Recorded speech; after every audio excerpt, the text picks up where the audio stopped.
günahı çağırmır. Amma günahkarlarla otursan yadva düşə bilər, təzədən eləyə bilərsən. Diqqət elədin. Ya o məclislərə getsən, yenə də eləyə bilərsən. Gözən biri pis vərdişə tövbə edib, deyir eləmirəm. Evində oturub, eşiyində oturub, nə bilim filan. Amma bizdən o adam ki, o adamla o vərdişi icra eləyirdi, birdən üzböz gəldi, yadına düşdü. Yadına düşdü, eləmək istəyir. Çünki zəmin hələ qalıb. Sönük şəkildədir, aktivdir amma. Aktivdir. Əzzallahımızı deyim, müğayət ol. Əzzallahımız deyim, müğayət ol, ehtiyatlı. Amma bir pillə keçəndən sonra qabağa, bir pillədə Allah örtdü, yukəffir, örtüb. İçindədir zəmin qaranı. Bir pillədən sonra deyir, innəl həsənat yuzhibnəs seyyiat. Bir müddətdən sonra gəlirsən bir yer gətirir ki, Allah içindəki günahı məhv edir. Aha, bəh. Məhv edir. Tabi zəmin də yoxdur. Allah tikanı kökündən çıxardıb atıb bayra. Hərdən ki, tikan çıxanda görsən vurursan, ha? Tikan ki, çıxdı, vurdun. Düzdür. Amma kökü qalıb da 10 gündən sonra yenə çıxır. 10 gündən sonra yenə çıxır. Birinci mərhələdə Allah elə üzdən vurmuşdu. Üzdən vurmuşdu, Allah ona görə elə eləmişdi. Sən elə o cürünə attın, Allah da üzdən vurdu. İkinci mərhələdə tikanı kökündən çıxardıb atır bayra. Allahdan bunu istəyəsən. İlahi, qəlbimdə olan rəzilət toxumları ki var, kök salıblar artıq qəlbimdə, özün öz məhəbbətinlə onu kökündən çıxart, at bayra, ya Rəbbəl aləm.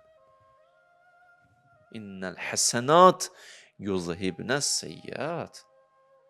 Belədir Allahın işi. Gəlib çıxardar, atar bayra. Amma daha çıxardıb atıblar, belə özündən çox razı olma ya.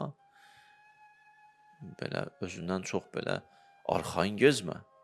Sabah ola bilər ki, onu birinci dəfə əkən şeytan, səpən şeytan yenə səpsin. Nə zaman səpər, bir dənə mötərizə açım sizə.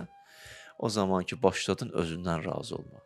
İndi özün çəkilmirsən o günahdan, görürsən bir nəfər hələ o günah eləyir. Gəlirsən başdan özündən danışma. Qardaşın gördün necə çəkildi o günahdan? Nə var ilişib qalmısan? İstehza edir indi. Qardaşın 20 il idi, elə idi. Gördün necə atdı? Qardaşın, hələ bunu deyən kim qardaşla getdi. Orada get Allaha söykəndi. Demə qardaşın gördün nədən? Görürsən Allah qardaşa lütf elədi. Rəbbi əlindən tutdu. İndi deməli söz kimi bunu deyəsənə, ən azı bunu anla da. O cür danışan insan bu cür anlamayıb məsələni. Görünən bu da elə bir özü çıxıb. Çıxardıblar onu bataqlıqdan, onu görmür, çıxdığını görür. Sən götürüb atıblar bayra. O bataqlıqdan, onu görmürsən sən. Sən indi görsən ki, mən bataqlıqda deyiləm. Bura baxırsan. Belə də öyrənəndən sonra bilsən nə olur? Rəhmət çəkilir. Bu da bir qaydadır, sünnədir. Rəhmət azalan kimi o bataqlıq yenə səni gözləyir. O bataqlıq yenə səni gözləyir. İndi bir dənə sizə dua deyirəm. İnşallah bu duanı eləyin. Allahümmə, mənim Allahım, la vəfa li tövbə illa bi ismətikə. İlahi, mən tövbə eləmişəm, demirəm tövbə eləməmişəm. Amma o tövbəmdə vəfalı qalmağım üçün sənə ehtiyacım var. Mənim əlimdən tut. Sən mənə qoru. İlahi, biz bu Ramazan ayında nə qədər tövbələr elədik? Qədir gecələrində. Ya Rəbbəl aləm, özün əlimizdən tutal. Özün əlimizdən tut.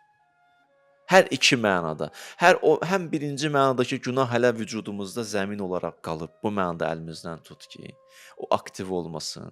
İki, İlahi, əgər köklü şəkildə çıxardıb atmısansa bayra, yenə əlimizdən tut ki, şeytan o toxumları səpməsin. Yenə əlimizdən tut.